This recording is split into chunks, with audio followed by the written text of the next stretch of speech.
Lo primero es pedirles excusas por mis limitaciones motrices. Yo soy una persona que me considero en condiciones de discapacidad, que me estoy recuperando gracias a los médicos, a las terapeutas, a mi familia, a todas las personas que me han ayudado y de manera especial al Dios de los cielos. El milagro es que estoy vivo aquí hablando con ustedes.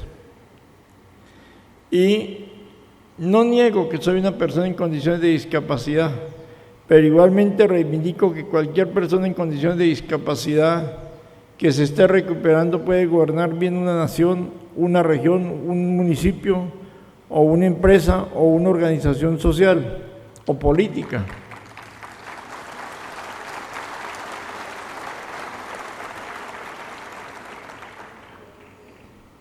Igualmente manifestarles que en una relación de derechos y deberes,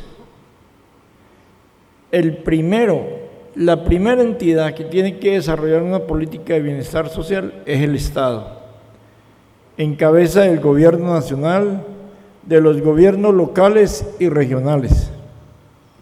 Ese es un deber de todo gobernante, procurar que la gente pueda vivir mejor, empezando por los niños y las niñas. Hace parte de una política integral de derechos humanos. Por lo tanto, todas estas políticas de bienestar social de las cajas de compensación familiar están contribuyendo a esa política de responsabilidad social del Estado y también de responsabilidad social empresarial, y a una política relacionada con los derechos de los empresarios y los derechos humanos. Yo creo que el Estado colombiano, dentro de una política social, tiene que tener en cuenta que tiene dos grandes aliados en Colombia para desarrollar bien esa política social. En mi opinión, ¿cuáles son esos dos grandes aliados? En primer lugar, la Iglesia Católica, a través de las pastorales sociales. Y en segundo lugar, las cajas de compensación familiar. Esta es una experiencia para los amigos y amigas de otros países casi única en América Latina. Es una experiencia donde hace presencia, como lo dijo el saludo del doctor Luis Gonzalo Giraldo, hacen presencia los empresarios, los trabajadores y también el Estado colombiano. Las cajas de compensación familiar tienen como propósito fundamental el bienestar social. No lo hacen dentro de una política de derechos humanos, es que es su mandato constitucional. Uno no puede concebir una caja de compensación sin estar relacionada a una política de bienestar social. Todas las cajas de compensación familiar en Colombia, absolutamente todas, y no por orientación de los congresos o a su caja, sino por su propia naturaleza, hacen política de bienestar social. ¿Cómo se expresa la política de bienestar social? Ustedes lo saben mejor que yo. Se expresa en los temas de salud, de educación, en los temas de recreación, de vivienda, en los temas de una redistribución equitativa del subsidio familiar, en los temas que tienen que ver con la cultura y en los temas que tienen que ver con la alimentación. Por lo tanto, yo creo que ahí tiene el Estado un gran aliado para gobernar mejor. Dentro de una política de fortalecer las alianzas de lo público con lo privado, el Estado tiene que entender que tienen las cajas de compensación familiar su mejor aliado para desarrollar una política de bienestar social. Yo creo, señor Procurador, con todo respeto por usted y por su función, que una gran labor de la Procuraduría sería vigilar si cada gobernante local, regional o a nivel nacional trabaja de la mano con las cajas de compensación familiar en el desarrollo de las políticas públicas de bienestar social. Uno no puede concebir un gobernante que esté en contra de las políticas públicas de bienestar social. Y claro, aquí las cajas de compensación son un gran aliado. Eso significa que en el fortalecimiento de lo público y lo privado, el Estado tiene que respetar como parte de los derechos humanos la autonomía del sector privado a tener garantías jurídicas, políticas y administrativas.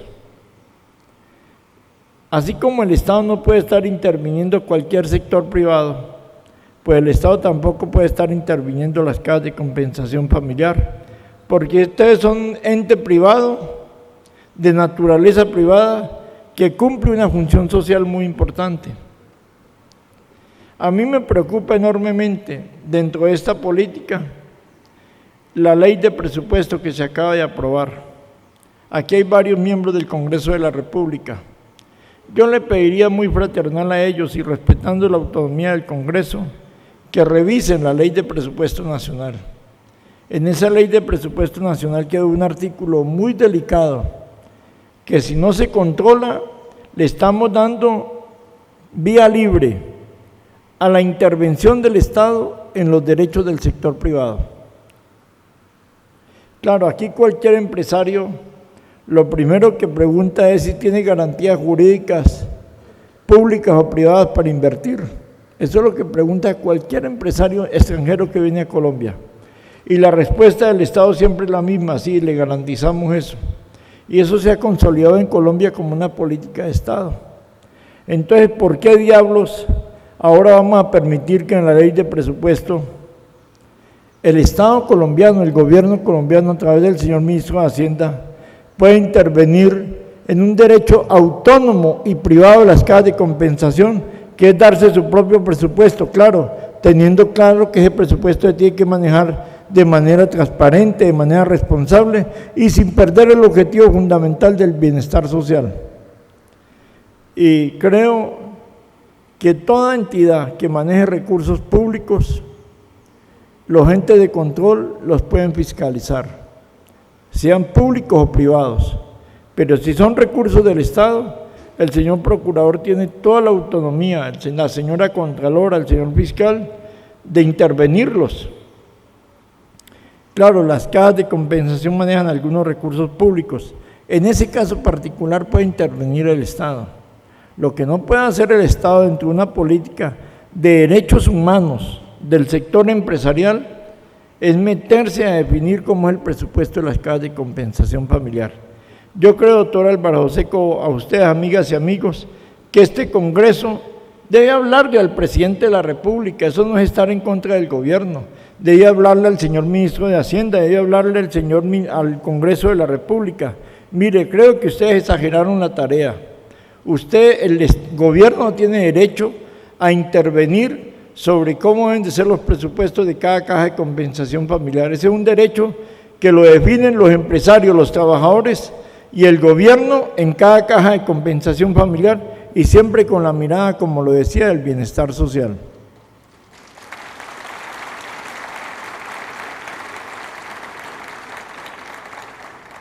De modo que el gobierno mal haría, sería mal negocio para el gobierno nacional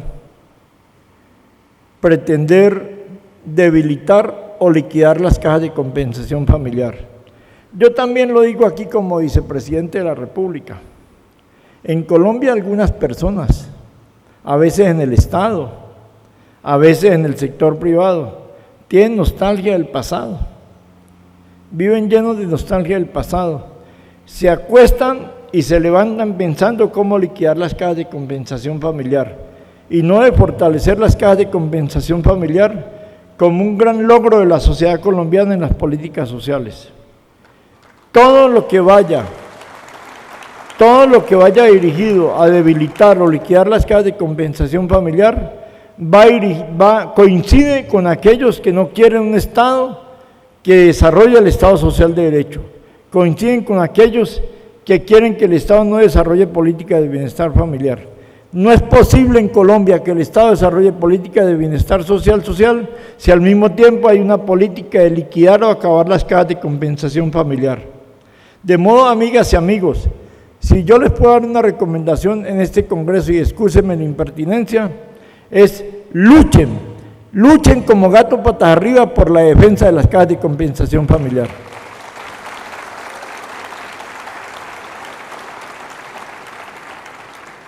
Y yo, señor procurador, en el marco de este convenio que usted acaba de firmar con Azocajas, creo que la Procuraduría nos puede ayudar mucho. Yo conozco de su sensibilidad social y conozco de su política social y creo que usted nos puede ayudar enormemente a llamarle la atención, por importante que sea el funcionario o funcionaria pública, decirle, mire, usted está contra la Constitución Política Nacional, usted está contra el Estado Social de Derecho, no pretenda acabar las cajas de compensación o intervenir las cajas de compensación familiar.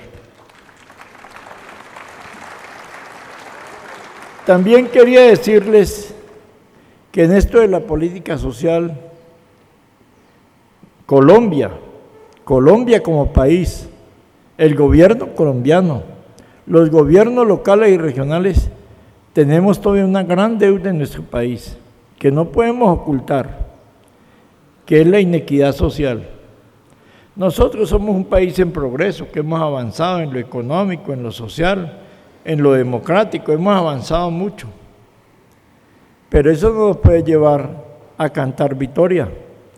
Nosotros tenemos una gran deuda social, nosotros seguimos siendo un país muy inequitativo, socialmente hablando, seguimos siendo uno de los países más inequitativos de toda la región de América Latina y el Caribe, y también del mundo entero, y eso es una vergüenza para la democracia. Es una vergüenza para nuestra política de derechos humanos, es una vergüenza para cualquier gobernante si un solo niño o niña aguanta hambre, si un solo niño o niña no tiene el derecho a la salud, no tiene el derecho a la educación, eso es una vergüenza. Y yo creo que en Colombia necesitamos de verdad redistribuir más la riqueza, no la pobreza. Aquí no se trata de redistribuir más la pobreza, aquí se trata de redistribuir más la riqueza. Aquí se trata que algunos sectores empresariales entiendan que así como el gobierno tiene una gran responsabilidad en la política social o las cajas de compensación, también los empresarios tienen esa responsabilidad. Es una relación de derechos, es una política de derechos humanos. Y por lo tanto, yo sí creo, lo digo, que si nosotros avanzáramos hoy en Colombia en una política de empleo, que es un objetivo de las cajas de compensación, en una política de salud, de educación, de vivienda, que son objetivos de las cajas de compensación, podríamos avanzar en una política de equidad social.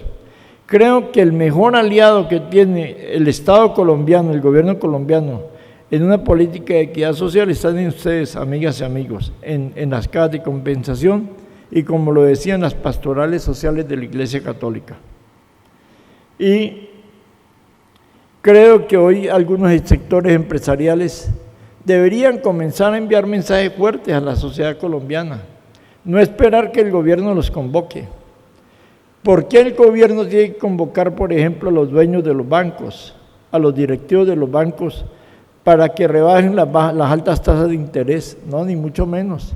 Yo creo que los dueños de los bancos, los directivos de los bancos, deberían estar reuniéndose y decir, señor gobierno, señores de las cajas de compensación, señores de la población colombiana, a partir de hoy vamos a bajar las altas tasas de interés, vamos a bajar los altos costos de administración de los bancos y vamos a estimular el ahorro, porque en Colombia hay una cosa muy rara, que ahorrar no paga. Si uno lleva hoy 1 millón de pesos a un banco y lo va a sacar dentro de un año tiene menos de 1 millón de pesos. Este es el único país del mundo donde no se estimula el ahorro, sino que se estimula el ahorro. Yo creo que los bancos lo pueden hacer. No dejemos meter cuento, que ahora los banqueros dicen que ellos no pueden hacer nada, que ellos no pueden rebajar las altas tasas de interés o los altos costos de administración porque se quiebran. ¿Quién dijo que se van a quebrar? Lo que tienen que tener claro es que van a dejar de ganar menos plata. En la democracia no se trata de ganar más plata, en la democracia se trata de que la gente pueda vivir mejor. En la democracia no se trata de quién es el más rico del cementerio. En la democracia lo que se trata es que la gente pueda vivir mejor, empezando por los niños y las niñas. Eso es parte de una política de derechos humanos. Lo mismo creo que lo pueden hacer los dueños de las cementeras, los señores de Argos, de Cemes, Se pueden reunir y decir, vea, a partir de la fecha nosotros vamos a bajar los altos precios del cemento. El cemento colombiano es de los más caros de América Latina y del Caribe, y eso incide en un derecho fundamental que es el derecho a la vivienda, que es uno de los objetivos fundamentales de las cajas de compensación familiar en materia social. Y lo otro que yo creo igualmente, amigas y amigos, yo se lo he dicho al señor presidente de la República y a los ministros y ministras. Le he dicho, señor presidente, yo creo que usted debería abanderarse de que en Colombia se rebajen los precios de los combustibles, de la gasolina, de la CPM. Claro que van a dejar de entrar algunos billones de pesos. Le he dicho al ministro de Hacienda, ministro, si alguna plata no entra por aquí, usted tiene que decirle al gobierno por dónde puede recuperar esa plata. Claro, yo sí creo que es necesario que en Colombia, dentro de una política de responsabilidad social empresarial, se rebajen los altos precios de los combustibles que están afectando a muchos sectores de la población, incluyendo los sectores medios de la población y a sectores empresariales del país. Igualmente yo quería hacer la siguiente reflexión, porque tiene que ver mucho con un tema que ustedes trabajan, que es el subsidio familiar. A partir del 2 de noviembre se va a empezar el debate en Colombia entre los empresarios, los trabajadores y el gobierno del salario mínimo, del próximo salario mínimo. Yo he dicho públicamente como vicepresidente de la República que es muy importante para el desarrollo económico de Colombia, para las políticas de empleo en Colombia y para el futuro de Colombia, tener trabajadores y trabajadoras con mejores salarios y con mejores empleos. Los bajos salarios y los empleos precarios conspiran contra el desarrollo económico en nuestro país. Y obviamente que lo he dicho públicamente y no me voy a callar, que así como el gobierno tuvo una gran generosidad con los integrantes del Congreso de la República y con otros altos servidores del Estado en garantizarles una prima, debería tener la misma generosidad con los millones de trabajadores y trabajadoras que ganan el salario mínimo. Necesitamos que la gente que gana el salario mínimo vea esa misma generosidad del gobierno nacional y de los empresarios colombianos. A veces los empresarios colombianos necesitan más generosidad, ser más sensibles, ser más cristianos, escuchar más al Papa Francisco I, de que hay que ser más solidarios, hay que compartir más la riqueza, hay que compartir más el pan. Ese es un principio cristiano. Y yo sí creo que es importante que el gobierno le diga a los empresarios, mire señores empresarios, llegó la hora en que tenemos que todos contribuir a que estos millones de trabajadores y trabajadoras del salario mínimo puedan vivir mejor, puedan vivir decentemente, puedan vivir como seres humanos, y claro, eso beneficia el subsidio familiar y contribuye al fortalecimiento social de las cajas de compensación familiar. Igualmente quería manifestarles un tema que lo planteó Luis Gonzalo Giraldo en el saludo, el tema de la paz.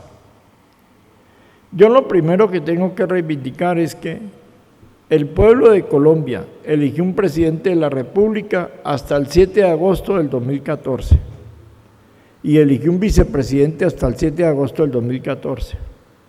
O sea, Juan Manuel Santos es presidente de la República hasta el 7 de agosto del 2014 y hasta el 7 de agosto tiene que responder por el presente y el futuro del Estado colombiano, él como presidente de la República. Lo mismo que Angelino como vicepresidente. Y yo creo que el tema de la paz requiere de la voluntad no solamente del presidente, sino de dos. En este caso, de los voceros de la guerrilla de las FARC y también del Ejército de Liberación Nacional, si se hacen las conversaciones con ellos, y del gobierno colombiano. Yo creo que los voceros del gobierno colombiano en La Habana, Cuba, debían ser más exigentes con la guerrilla. Yo creo que nosotros necesitamos ser más exigentes con la guerrilla. Eso no es estar en contra de la paz. ¿Qué es ser más exigentes? que respeten un derecho universal de la población a vivir en paz y en tranquilidad. Es que, permítame decirle, yo creo que el secuestro, la no liberación de los secuestrados sin condiciones, la colocación de minas antipersona o minas de la muerte, el reclutamiento forzado de niños, niñas y adolescentes, y todas las acciones violentas y terroristas como las que se han desarrollado en los últimos días en la población de Tumaco, violentan el derecho de la población a vivir en paz y en tranquilidad. Ese es un derecho de la población. Dentro de una relación de derechos y deberes, la población tiene un derecho a vivir en bienestar, a vivir en tranquilidad y en paz. Eso no es estar en contra de la paz. No es estar en contra de la paz decirle a la guerrilla, señores, alto ahí con su violencia. Su violencia es dispararle a la paz. Su violencia es contra la paz. Ustedes no pueden seguir violentando al pueblo colombiano. Ustedes tienen que respetar el derecho de la población a vivir en paz y en tranquilidad. Yo sí creo que esos son los mínimos que tenemos que exigirle a la guerrilla. Y eso lo pueden hacer nuestros voceros en La Habana. Y lo puede hacer el gobierno nacional. Y la guerrilla debería hacerlo en reciprocidad al pueblo colombiano. La guerrilla está cometiendo un error, creer que si le habla militarmente a la población va a correr a firmar la paz. Y no se da cuenta que entre más militarmente nos hablan y más acciones violentas cometen, más oposición tienen de la población colombiana en el tema de la paz. Entonces, yo creo que este Congreso de Azocajas, que es muy importante, debería dirigirse a la guerrilla de las FARC en La Habana diciéndole, señores, firmen el acuerdo de paz este mismo año. Señores, comprometan a respetar el derecho de la población a vivir en paz y en tranquilidad. Señores, no sigan agrediendo a la población humilde, pobre de Tumaco, no sigan haciendo eso. Todas las acciones violentas y terroristas en Tumaco son dispararle a la paz y dejen que estar en contra de la paz. Y eso lo está haciendo la guerrilla de las FARC. Y, claro, y decirle al gobierno colombiano, force a la guerrilla a firmar el acuerdo de paz este año. Lo que más le conviene a la guerrilla es firmar el acuerdo de paz este año. Porque la guerrilla gana más con el acuerdo de paz sin el acuerdo de paz. El Estado colombiano tiene que seguir persiguiendo militar, judicial y políticamente a la guerrilla, como hay que seguir persiguiendo militar, judicial y políticamente a todos los grupos armados ilegales, llámense bandas criminales, narcotraficantes, como se quieran llamar. La ilegalidad es contraria a la democracia. La ilegalidad es contraria a la convivencia pacífica. La ilegalidad es contraria a una política social. Todo lo ilegal es contrario a las políticas sociales de las cajas de compensación familiar y a las políticas sociales del Estado colombiano. Quería manifestarles igualmente que es necesario que ustedes se vayan con el siguiente mensaje. Las cajas de compensación del país estén afiliadas donde estén afiliadas, a Azocajas o a la otra organización de cajas, saben que cuentan con la vicepresidencia de la República. Lo sabe Álvaro José Cobo. Cuentan públicamente con la vicepresidencia de la República. Yo creo que hoy es muy importante que cada caja de compensación familiar vea en un alcalde, en un gobernador, en el vicepresidente, en cada ministro o ministra, en el presidente de la República, en el Congreso de la República, un punto de apoyo. ¿Un punto de apoyo para qué? Para que las cajas se sigan fortaleciendo y sigan cumpliendo toda esta política de responsabilidad social empresarial. Por lo tanto, amigas y amigos, lo digo públicamente, las cajas de compensación, cada directivo, cada trabajador, cada afiliado o afiliada a la caja de compensación, cuentan en la vicepresidencia de la República en ese punto de apoyo para su existencia y para el desarrollo de sus políticas de responsabilidad social empresarial. Algunos de ustedes deben de estarse preguntando, bueno, ¿y cuál va a ser el presente y el futuro de Angelino? Pues yo les puedo adelantar. Yo quiero ser vicepresidente de Colombia hasta el 7 de agosto del 2014. De eso pueden estar seguros. Yo no soy gente que me dejo embolatar los oídos, ni mucho menos. Ya a esta altura de mi vida, ¿qué me va a dejar embolatar los oídos? Y incluso lo escribí en un libro que acabo de publicar que se llama Agradecido con la vida. Yo le decía a Álvaro José Cobo que ahora lo vamos a lanzar en Cali el día 29 de octubre en el Hotel Inter a las 6 de la tarde. Claro, le estoy pidiendo al Dios de los cielos y al Señor de los Milagros de Buga, que es mi santo patrono de Buga, respetando la diversidad religiosa, yo soy católico, y que me den vida hasta octubre del 2015, porque ningún ser humano tenemos comprada ni la vida ni la salud. Y entonces, si el Dios de los cielos y el Señor de los Milagros de Buga me dan vida y me dan salud, yo no descarto ser candidato a un gobierno local. He dicho que puede ser Bogotá o Cali, con una sola condición. Yo ya lo hice como gobernador del Valle del Cauca. Si uno quiere gobernar bien una ciudad o un departamento, no debe ponerse a hacer tantos estudios. Ahí a los metros tiene sus mejores aliados. Quien se relacione con el sector privado en una alianza pública-privada, quien se relacione bien con las cajas de compensación o con la pastoral social de la iglesia, puede gobernar bien una ciudad, puede gobernar bien una región o una nación. Yo los invito a que ustedes le digan a todo el gobierno nacional, le digan a los gobiernos locales y regionales, las cajas están a su servicio para que ustedes, dentro de una política social, puedan gobernar bien el país, puedan gobernar bien un municipio, puedan gobernar bien una región. Muchas gracias.